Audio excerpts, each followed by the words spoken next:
Hey there, I'm Jenn Herman, and in this video, I'm going to share with you how to write and create an effective Instagram bio that actually drives results for your business or organization.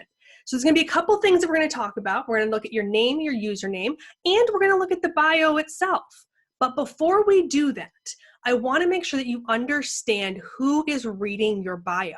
Most of the times when someone comes to your Instagram profile, they're doing it only the first time they visit you, the first time they found out about you. They found you in search, someone referred you, that sort of thing. Once they're following you, they see your content in their feed or in their stories, and they won't likely come over to your profile unless they're going to do the click on the link in the bio or something like that, which is great, but they're probably not reading your bio at that point. So that bio is your first impression.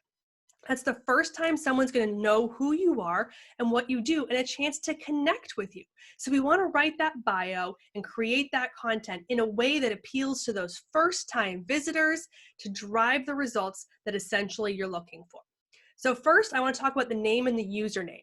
Now, the username, if you've been using Instagram for a long time, you don't want to change it. That is your URL. That is your backlink if you've referenced it on your website, in your blogs, and podcast interviews, anything like that. So we don't want to change that because you would lose the backlink. But the name, you can change as often as you want to whatever you want. So the name is the bold letters when you go to a profile at the top, it's your name. And typically people put their name in there. But the username and name are the searchable criteria on Instagram. Your profile bio, all of that text that you write that we're going to talk about in a minute, that's not really searchable. If you want to show up in search, you want those keywords to be in the name and the username fields. So for example, my username is @Jenns_trends, my brand name. My name says Jenn Herman, Instagram expert. So if someone's looking for my brand, my personal name, or an Instagram expert, I am very likely to show up in those search results. If you do a geographically centered location-based business, that sort of thing, then you're going to want to make sure that that location is listed in the name. So for example, if you are a photographer in San Diego, putting John Smith, not going to show up in search. But if you put John and then you put photographer San Diego, there's a good chance that you could actually show up in those searches. And I do want to point out that my daughter is playing right behind me. So if you hear that little noise in the background, welcome to working from home. She wants to show up every now and then. So now that you've got your name and your username figured out, let's talk about the bio. So your bio is 150 characters. It is the available space you have to connect with people and tell them about who you are and what you do. And with that in mind, there's 3 things I want you to focus on in your bio: who you are, what you do, and what's in it for them.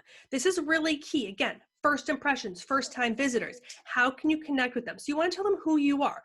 First bullet point, first part of your bio should be who you are, what you do type content, right? Make it valuable so they know immediately from reading that first line of the bio what it is that you do.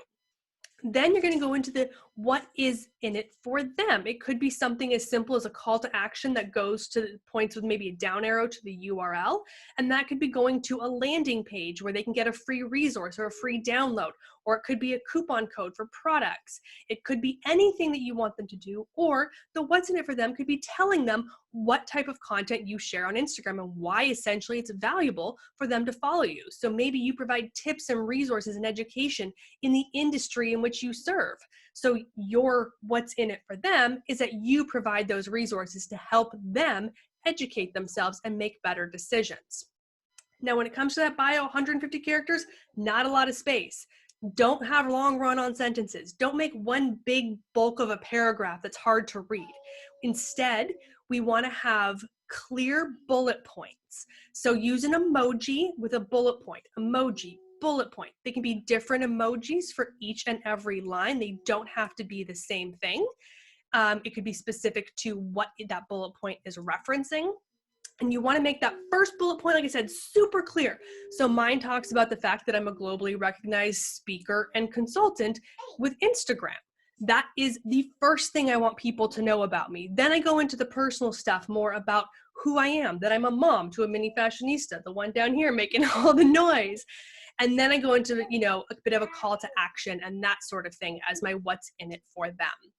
So figure out what those key bullet points are and figure out how you can craft them in there. Side note, if you don't know how to write your own bio, go talk to your employees, go talk to your colleagues, go talk to your friends or family.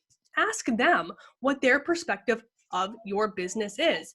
I actually did not write my own bio. It's an evolution from one that was a podcast bio that somebody wrote for me. And I loved so much how they had crafted my bio that I was like, I want to use this on Instagram. And they were like, by all means, go for it. Because they looked at me in a different way than I look at myself. So it sometimes helps to get that outside perspective. Finally, on your bio, you do have that URL. You have that link to be able to send people anywhere you want them to go. If you have an ability to send people to your website, I think that is best. There are a lot of tools out there that people will use, things like Linktree, for example. And if you want to know more about Linktree, I have a video here on YouTube talking about why I don't recommend those third-party tools. So you can go check out that video for more information on how to set up that link effectively.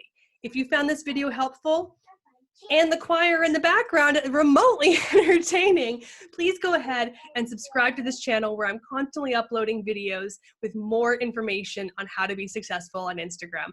I will see you in the next video.